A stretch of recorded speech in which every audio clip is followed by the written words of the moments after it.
तो चलिए शुरू करते हैं. ಸುನಿಲ್ ಅಂತ ಅಲ್ಲೇ ನಿಂತ್ಕೊಳ್ಳಿಕ್ಕೆ ರೆಡಿಯಾಗಿದ್ದ. ನಾನು ಆಮೇಲೆ ಫೋರ್ಸ್ ಮಾಡಿ ಬಾಬಾ ಅಂತ ಹೇಳಿ ಕರ್ಕೊಂಬಂದೆ. ಅಲ್ಲ ಸುನಿಲ, ನನ್ನ ಮೇಲೆ ಹಣೆ ಇಟ್ಟಳು.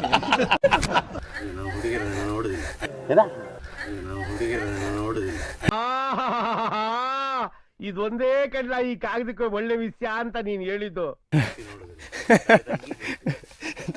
ತಲೆ ತಗ್ಗಿಸಿ ಕಣ್ಣು ಆರೆ ಮಾಡಿ ನೋಡ್ತಾನೆ, ತಲೆ ಎತ್ತಿ ನೋಡುದಿಲ್ಲ.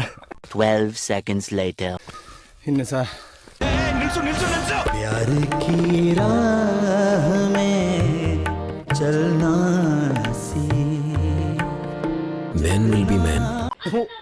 ಈ ಬಡತವಿಂದ ದೇಶ ಉದ್ಧಾರ ಆಯ್ತದ.